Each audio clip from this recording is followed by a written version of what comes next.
Jim Joyce. Now it's me again. Look at that. M- We missed Marina. Marina. Marina's been fired from co-hosting. Right. She disvolunteered. Is that even a term? I don't know. Volunteered, disvolunteered. This does. This does, but no. Yeah. But I'm glad it was a fun discussion. At least I had fun. I don't know if our viewers and listeners did, but right. Our viewer. come on, millions. Right. So, Before we get to let our guest in, how you doing? What's going on? yeah, no, the crazy life of a digital health kind of fast growing opportunity continues. That continues. I like it. It's nice to see.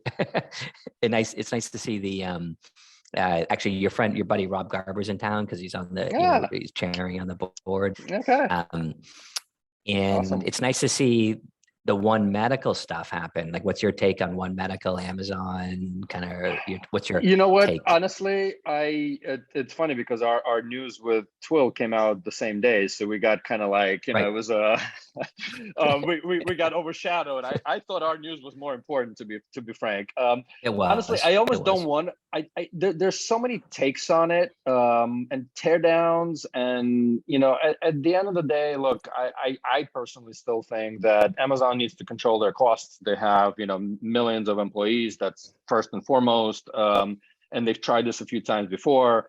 Right. And now it just one-sided made sense. You got the primary care, so it makes sense from just pure even employer, not to mention other contracts and revenues and all of that. But 3.6 billion. Let's see where it goes. Right. Our guest today is a very busy CEO, so we're gonna let her in if you don't mind, and we'll see if we can take her take on it as well as Sarah joining us. Okay. Hey there. Good. Hi, Eugene. James. So nice to see you. Same. Hey, Sarah. And nice to meet you. nice to meet you. I know we have many folks in common, and I'm glad that you were able to be on here. Jim and I were catching up as usual before we let our guest in. We were talking about the Amazon One Medical deal, as it's been in the news, overshadowing everything else. So before you go introduction, any one-liner on that one? No, look, I think Amazon is an incredible infrastructure. There are some really thorny problems to solve here. I love that they're taking advantage of the momentum that One Medical has built. And I think it speaks to the power of innovation, right? One Medical has done a great job building a differentiated product and market. Amazon's done some testing on their own, but we've seen them be acquisitive in the past when they start to notice some traction, but realize there's a better way of going about it. They started doing their own shipment and food, for example, and then decided that buying Whole Foods was the way to go. And I think what that means for folks in categories like ours is stay laser focused on your mission, know and understand your moat, build something amazing, and then opportunities come your way. Wow. It's funny, Sarah. I basically said the same thing, but much less eloquently. So,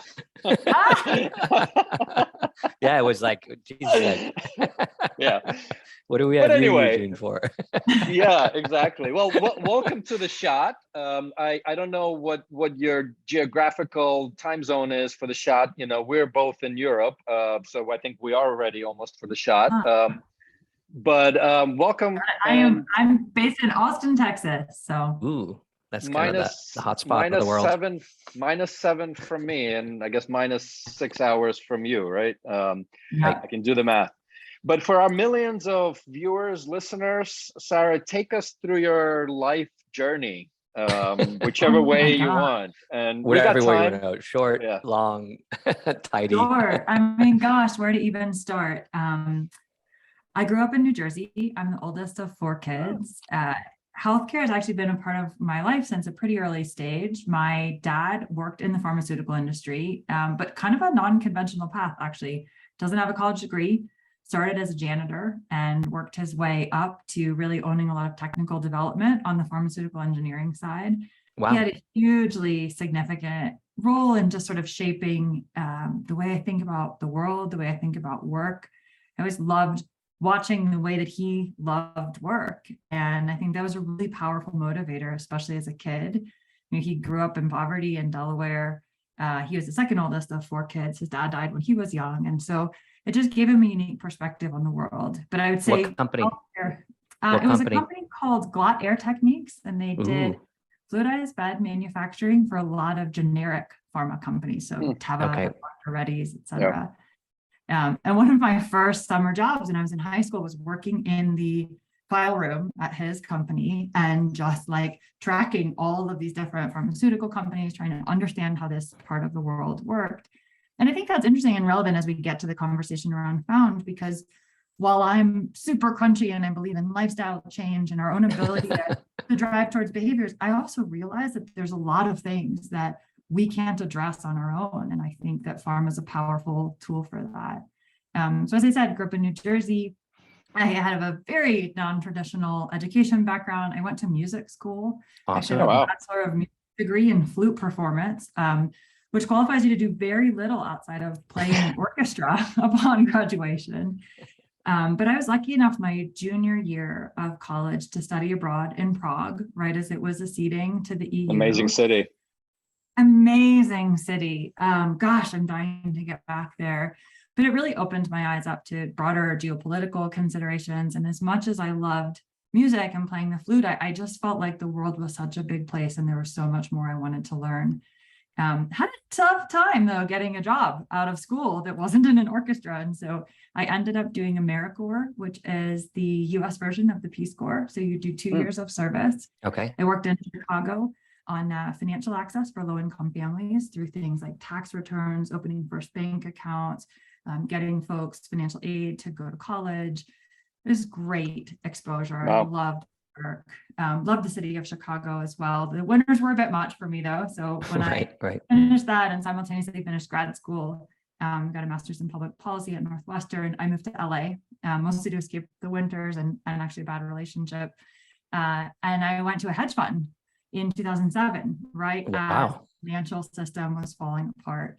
But I have to stop for a second. Do you know how many flutists, public policy, master's students, volunteers that did a summer or a junior year in Prague that become hedge? We've had so many ones that ultimately become hedge fund managers. It's such a typical, right? It's such an archetype. I mean, I could have pictured it right away. You know. Oh, sorry, go ahead. I feel like my curiosity has led me throughout my career, and investing is a really great field to go into if you're a curious individual. There's a lot to learn. I think there are patterns that you start to develop, like what does a great management team look like, and who's thinking effectively about supply chain management and asset allocation. And it's just a great place to get exposure to a range of things. Right. And I learned a ton. I was there for 4 years, really, really valued and appreciated that, definitely during a challenging economic time. And so even as we look at, the macro headwinds right now and the idea of a recession on the horizon, being a deep value investor during the financial crisis taught me a thing or two about capital preservation and asset allocation. And no one wants to be going through a moment like that, but I think businesses can be built and scaled even during tough economic times. Then I did a few years in strategy consulting, focused on social good, philanthropy, social impact. Then moved to Austin about 7 years ago for a startup in the clean beauty space. And if I'm honest, that wasn't necessarily the space that kept my heart racing, but I felt like I could learn a lot from the leader of that company. I wanted to switch from being an investor and a consultant to being an operator, and he was a world-class operator who'd been at scaled consumer businesses. Felt like it was a great way to learn. What's clean? Did you say clean beauty? Clean beauty, like sustainable beauty, clean. Okay, sustainable. Okay, right. Yeah, think about the beauty industry. I'm learning here. Yeah. Awesome. And then I went to Bumble, which is a dating app you may be familiar with. We've heard something about it. Sale bias. I think one of the most special things about Bumble is that it was always about more than dating. It really understood its opportunity as a brand and as a cultural force to shift the narrative. And I think as I reflect now as a CEO, as a business leader on what makes great businesses, it's often when the mission is bigger than the product itself. And when the leader, in this case, Whitney, understood from the get-go that it was always going to be about more than dating. It was about women, it was about kindness, it was about accountability online, equality in relationships. She built an incredible business, and I was honored to be able to play a small part in that. I was there for 4 years, from the time it was about 30 people through to the IPO. And 3 years into my journey there, I was diagnosed with stage 3 breast cancer in May of 2020, 2 months into the pandemic. Very strange to be diagnosed when no one can even hug you or comfort you. You can't bring your friends and family to chemo. And that was as I said, I've had exposure to healthcare throughout my life, but that was probably my first time being up close and personal and being the patient myself in such a way. And you were in Austin then, right? Just to I was. I had access to an incredible oncologist there. I did do a decent chunk of my treatment though at MD Anderson. I had, pretty aggressive form of the disease and a lot of residual disease post-surgery. And so was grateful to have something like MDA in my backyard. Absolutely. And care there. And I am now cancer-free for 1.5 years. Still on medication. And I think this, this comes to bear with my journey with Found as well. But, I'll be on meds for the rest of my life. And that just is what chronic disease is. And you find ways to manage it. I regularly hike, I exercise every day. I live the life that I want to. And yet medication is going to be part of my journey to try to keep the disease at bay in perpetuity. We have this term. We have this term in our company, we call it chronically well. People are chronically well. So that feels like, so we're glad you're chronically well. Sorry, Eugene. No, I was going to say, so Marina, my wife, she went through, she's a breast cancer survivor, and I just wanted to show you, I got her this that says, it's Laser 314 is a graffiti artist in Amsterdam. And if you can see, these wounds shield me. And that was very kind of meaningful to her because yes, there's wounds inside and out, but they do shield and makes her stronger. So I'm glad you're stronger and that you're on the path and chronically well, right? So. And does Marina, do you know Marina? I don't know. Okay. No, but you two should meet. So we'll. I would love that. Right. Please introduce us. There is a shared solidarity that only someone who's gone through that experience can understand. And it's funny. I personally don't yet feel ready to take the mantle of survivor. Like it doesn't feel like the right descriptor for me. I think maybe because I'm still in treatment, maybe because I've also had so many that are close to me that I've met on my treatment journey that are no longer with us or that are very much in treatment. It doesn't feel like it's ever anything I'll fully put behind me. But at the same time, I do feel like it's shaped my outlook in such a unique way. And it was certainly a big part of what drove me to Found. So I left Bumble shortly after the IPO. Felt privileged to get to be a C-level executive there for 4 years, but I wanted to go build again. And initially I was terrified of doing anything in digital health, right? I love consumer technology. I'm open to social media, marketplace, e-commerce, even fintech. But I said, no, don't bring me anything in digital health. But then got to the place where, after a chapter like Bumble, where you're bringing someone the relationship that could be the most significant person in their life, the only thing that rose to the same level of significance as relationships felt like health. And then you start digging into health, and there's been such an enormous amount of innovation in the care delivery models, but those are all focused on downstream effects, right? Diabetes, heart disease, high blood pressure, MSA. The root of so much of this is weight and obesity. We really have not adjusted the social narrative or conversation around weight. There's been wonderful advancements in things like body positivity. How do we hold that and also drive people towards better health outcomes and finding more joy in their bodies? There has to be a way to thread that needle. So I got really excited about playing a part in doing that, shifting the narrative.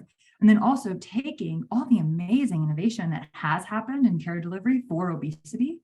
Right? There's incredible pharmacological innovation. There's new models of integrated care delivery. They were happening at places like these academic weight management centers at Columbia and Cornell, but no one could access it. The people that needed it most couldn't even get on the wait list for Cornell or Columbia. Less than 1% of docs in the States are trained in obesity medicine. And yet Right. 70% of the country struggles with obesity or overweight. So this was a classic supply-demand mismatch where technology could be the great unlock that created some scalability that could get the right tools in the hands of people who are trying to take control of their weight and their health. And I felt like we could really treat it as a chronic disease, as a medical or health challenge, not just a, do I look good in my bikini on Instagram? Like, this is a much bigger conversation than self-image. It's really about helping people find joy in their bodies and drive towards better health outcomes. We always say, and Marina actually says this, so I'll tag right on to we, right? But she always says people don't feel, they don't know how bad they feel until they feel better, right? It's like you get used to just feeling a certain way, and until you kind of get over that next hump and say, wow, I felt that way, right? So it's and I think, yes, there are things around body positivity, and the 70% number is just insane. And your comment earlier actually around the pharmacological treatments, and I've come out of pharma, and Jim as well. The industry has been around for so long and been saving and extending lives for many years. Now, the question is, how do we progress that with behavior change and other modalities that potentially are not pharmacological is also important. And I think the most effective treatments play at the intersection of those two things, right? The biological approach unlocks the behavior change. If a decade of sugar addiction has broken down the signaling between your brain and your stomach, no amount of willpower is going to fix that. But there are some medications that can improve that can improve feelings of hunger, feelings of satiety, et cetera. And we utilize those meds in order to unlock the behavior change. And the clinical evidence shows that that's where the best outcomes come from. Right. It's a little bit of an oversimplification, but asking someone who struggles with obesity to just diet and exercise and just try harder is like asking someone with major depression to meditate. It's helpful, but it's not going to get at the root cause unless you address the underlying biology. And so that's how we really have to think about the treatment of weight and obesity, is in a much more integrated and multifactorial way that takes underlying biology into account. So how do I find Found? So you can come to our website, joinfound.com. Okay. And there you enroll in the program. We need to collect a little bit of information about you, comorbidities, your sort of history with obesity. The reality is a variety of things influence obesity. It is your genes, it's your hormones, it's lived experience. It's also things like mindful eating and movement, but they're only a piece of the puzzle, and you have to address underlying biology in order to be able to approach those. Mm-hmm. Do you feel like, it's just, these GLP-1s, is that what has kind of, is that been such a catalyst to this, that it's kind of feels like it just kind of opens this idea of really re-challenging the biology, or is it more than that? Or how do you view that? GLP-1s are incredible. It really is a revolutionary class of drugs, but they're building on decades worth of innovation in this space. There have been some medications around for 60 years in this space. The challenge has been not that many doctors know how to prescribe it. And as I said, it needs to be done in combination with lifestyle change. So it's not just about your corner PCP getting you phentermine or a GLP-1, for example. It's what do you do with that? And who's doing the day-to-day hand-holding, and who's helping you implement some of those other changes? And that's what we're trying to create in this wraparound program. The other thing I will say is GLP-1s are amazing, but obesity is also fundamentally a heterogeneous disease. And so no one class of meds is going to solve the problem for everyone. And philosophically, we feel deeply that having the widest toolkit of possible approaches through pharmacology is the best way to treat the disease. And those are the thoughts of our chief medical officer, not mine. I know what I don't know. I'm definitely not a doctor. The first hire I made after I joined Found was a chief medical officer. And I wanted someone who is a pioneer in this field. And Dr. Rekha Kumar, who sits in that seat for us, is a pioneer in the field of obesity medicine. Prior to this, she was the medical director of the American Board of Obesity Medicine. So she's literally writing the questions on the test that certify docs in this category.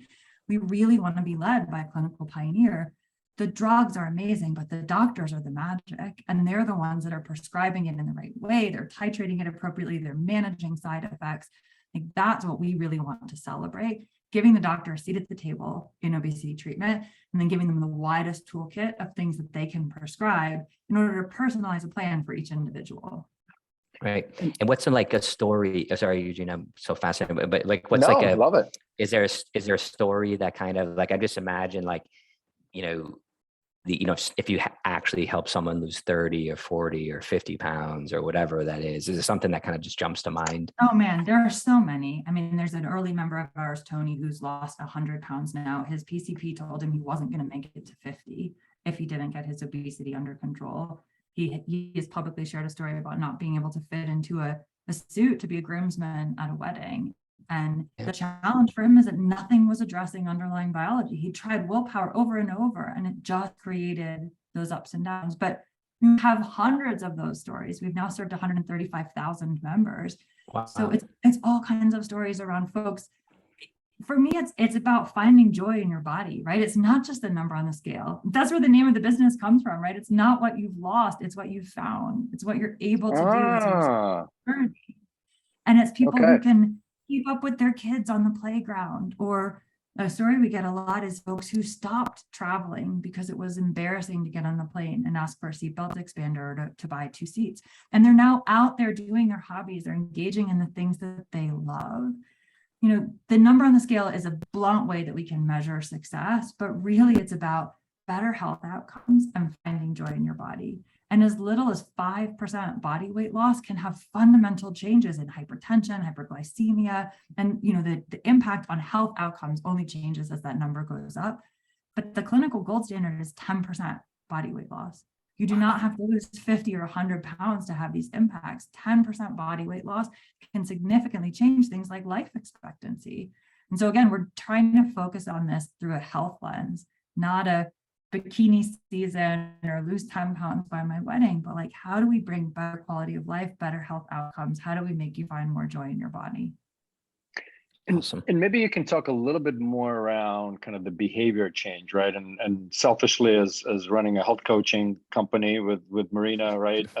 Behavior changes at the forefront, and to your point, addressing biological components of it for certain individuals. But you guys have almost there is a biological component, and there is a, let's call it, behavior service by itself without that. Can we talk a little bit of behavior change and how it impacts? Yeah. I mean, the core of our platform is biology plus behavior change brought to life through technology. On the behavior change side, so the first hire I made when I joined was our chief medical officer. The second hire I made was our chief behavioral health officer, Dr. Acacia Parks, who I think you know. Yes, we had her on as well. Yeah, that's right. She's incredible. And I think what we have to do is invest in clinical excellence like that on both fronts, behavior change and medical, because that, as I said, is where the magic really happens. That's where we drive better outcomes. But we also wanted to make sure we were leading with real evidence and research there. So Acacia drives our theory of change. Her job is behavioral health strategy. It's an area of work that's informed by existing research and white papers, and she's built a full research team to support that, as well as our own clinical design work and studies that we want to run. As I said, we have 135,000 members who have utilized Bound. It's an incredibly rich repository of data that we can take a look at, and we can understand that certain movement modalities may better support people with certain comorbidities. Certain diets and combination with certain medications may drive towards the best outcomes. And that's where I think the data and the insights that we can drive through a leader like Acacia, through the team that she's built on the research and the clinical design side, as well as the coaching team she oversees, that's how we bring this to life. The way we think about behavior change is that it comes to life through product, meaning mobile app technology, tools like routine tracking and different components that we've built into our mobile app. That's the product side, and then people, which is coaching. And as you know, coaches are best when they can actually coach, when they can do the motivational interviewing, when they can get people back to their why. Yep. We don't think of coaches as program delivery. We think of them as program enhancement. So they can curate a program for one of our members. They can say, look, actually, you've got a great movement practice, but we're struggling with mindful eating. And here's the curriculum and the coursework that I'm going to equip you with in the mobile app. And then I'm going to be checking in with you 2 times a week, 3 times a week, really drilling into that motivational interviewing. And I'm here for you in the moments where you feel challenged. I'm here to equip you for your family reunion or for the Super Bowl party. Like, how do I actually operate as a coach, not just a content delivery mechanism? And that's the type of construct we're trying to build. What's surprised you? Oh, sorry, go ahead. No, Jim, go. Cause what surprised you? Like when looking at the data, what's kind of when you see all these people, 130,000 people going through your programs, is it something kind of because we probably all have a view about how we manage our own weight or loved ones. And is something kind of changed your perspective seeing so many people come through? I think one answer to that question is almost a response to something we were discussing before, which is the percent of body weight loss and what really matters to folks. Yes, people are looking at the scale, but what they're really celebrating, and what we as a company celebrate, what their coaches celebrate, is the non-scale victories. And that's what we need to build this program around, right? It's getting off your blood pressure medication, or being able to keep up with your kids on the playground, or go for a hike with your girlfriends. How do we help really refocus the narrative on that? And now, because we've got all this great data around things like non-scale victories too, it's people writing in to celebrate that stuff and then celebrating with one another in our in-app community. The other thing I think is interesting is, the medication is often a wedge in for us. It's usually the reason people come to Found versus another program out there, because they've tried everything else and nothing else has worked. But a lot of what keeps them diligent and accountable is coaching and community, right? It's the other people that are on this journey with them, and it's their coach being in their corner. It's feeling like they've got a human who has their back and who's helping them with adherence, accountability, engagement. And so I think that's where we feel like the magic comes from, is how do we put this toolkit together for you? How do we give you the right pieces of a truly integrated care plan, and let that be what drives better outcomes for folks? We also say human eye is sort of better than AI in tech in many cases, especially when it comes to kind of empathy and understanding and helping you reach the goals, right? So tech will go so far, and to a certain extent, again, the biological or molecular interactions also, and that's about sustainable change, and that's back to the human eye, that human being that's actually trained in motivational and interviewing and other science-backed techniques is the key. So we're definitely speaking the same language. However, you mentioned a couple of times kind of real coaching, not content pushers or nudging or et cetera. And we've seen lots of news out there. Many companies that surrounded their products and services have laid off coaches in the recent literally 2 months. Again, without kind of naming the names, I'm curious kind of when you're thinking of why. We have our own hypothesis as well on it, but just curious on your thinking in there. I mean, look, we've obviously been following the news. Layoffs are so challenging, even when they happen to competitors, right? We really feel for the human lives that are affected by that. I think my thoughts go in 2 directions here. One is the macro environment is challenged right now. It's gotten more difficult to raise money. I think if you look 6 months ago and the way that fundraisers were happening at that point, a lot of businesses felt like, let's just get to growth, let's get to scale, we'll be able to raise again in 6 months. And maybe there were areas where people overhired. I'm not on the inside of any of those other businesses, just ours. I think at the same time, the real value to building an efficient stack in a business is having everyone do what they can uniquely do, right? So have the machine learning, have the data do what only the data can do, which is to mine from a lot of different data points, really relevant insights. Have the doctors do what only they can do, which is to prescribe, to understand someone's medical history. They shouldn't be the ones doing the day-to-day hand-holding. So many PCs across this country are trying to do the prescribing, they're trying to do the hand-holding, they're a full service integrated concierge. That's really difficult. This is where coaching, I think, can really uniquely fit into that stack. And if we think about enabling coaches to practice at the top of their license, if you will, the top of their training, do what they can uniquely do, but then maybe we do use technology to deliver content or to deliver some sort of automated messaging. Hopefully that enables us to set up an infrastructure that has the right ratio of coaches to humans, the right ratio of doctors to coaches, doctors to members, et cetera. We're just trying to think about building the business in that way. Yeah. Right. And focusing on health.